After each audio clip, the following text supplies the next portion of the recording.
Victim's name is Leo Kopernik, sir. Seems he was killed in the costume store. Congrats on the movie. First of all, I saw it this morning, so yeah. I'm coming in here with a very kind of fresh outlook on it. I love Dennis. Oh, Dennis was a great character. Yeah. And it kind of took me back to when I was a kid, because I wanted to be an usher. Yeah. Weirdly really? enough. Yeah. I don't know if it says much for my ambition as a child, but... Why? I loved the theatre. You just love showing people to their seats. It was the a thrill chance. Like B12 just over just here. Yeah, shining your torch. It was something about the theatre kind of environment that really, really stuck with me. So I've always kind of been invested in the theatre. That's nice. I was wondering, what was that like for you in terms of kind of your memories of being in the theatre and how you approached that when kind of creating Dennis? Yeah, I mean, to be honest, I'm not a huge theatre goer, so it was sort of, I wouldn't say it's new to me, but yeah, I didn't really have a lot to tap into there, but it's, but I did do, I mean, the whole, 1950s theatres sort of, it's so like, visually, it's so beautiful, yes. Isn't it? Like the costumes, and it's just a world you can really get transported into, and that's what was, I don't know, I sort of, threw myself into that, I suppose. That's what kind of drew you in, was the kind of visual estate. I mean, it looks absolutely amazing. Everything from like just the costumes to the environments, and obviously this was filmed during lockdown. Yeah. What was it like going around to some of the biggest and most spectacular venues in London and being able to film in them? Yeah, I mean, totally surreal, and especially when there's no one there. You sort of walk out on that stage at the Old Vic and you think, God, of all the performances and people that stood in this spot, and it does feel like you're being watched by all the sort of ghosts around Laurence Olivier somewhere. But no, really privileged, because that won't happen again. Well, it could well happen. We could have another pandemic. But even because I don't live in London, so I was staying in a hotel in central London when we were filming, and all the bars and restaurants were shut, so I just spent the evening walking around the West End, and on a Saturday night it was empty, and it was just like so surreal and apocalyptic. But amazing.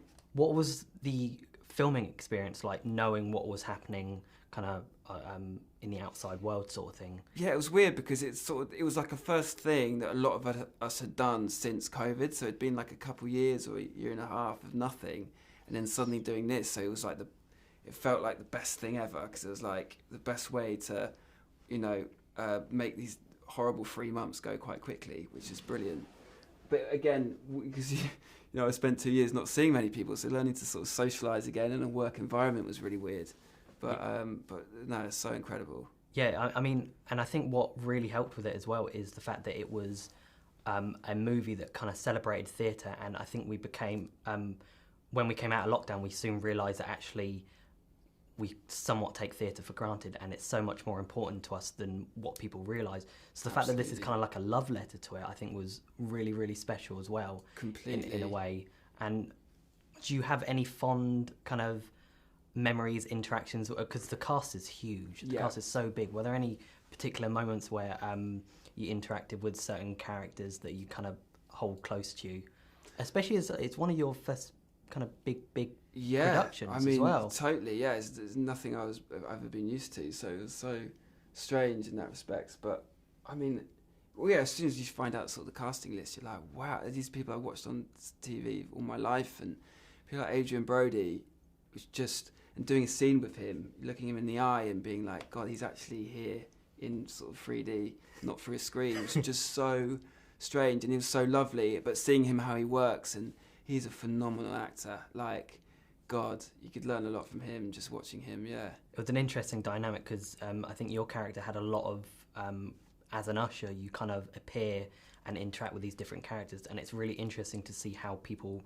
respond to you as an usher and as a character. And it was little nuances as well, and I just liked seeing that being brought to the screen as well. Definitely. And looking at whodunit, are you ever able to guess whodunit with those sorts of films and stories? Normally pretty bad, to be honest. Yeah, same.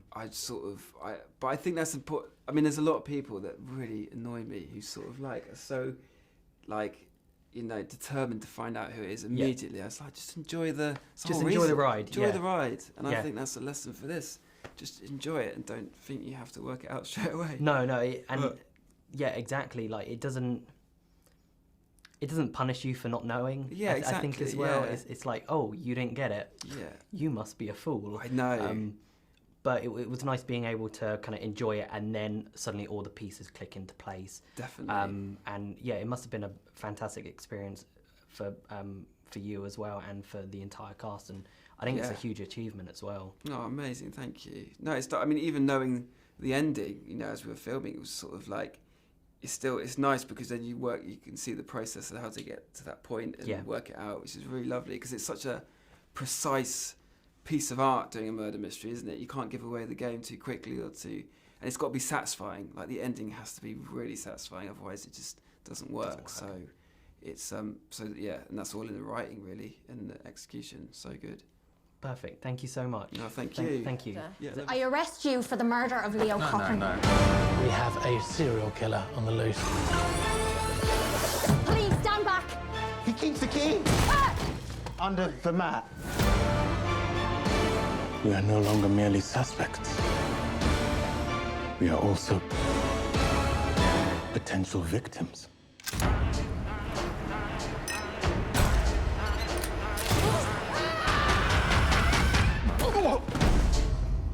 So what did he do that made you suspicious? It wasn't so much what he did, it was more the way he did it. How'd he do it? Sort of suspiciously.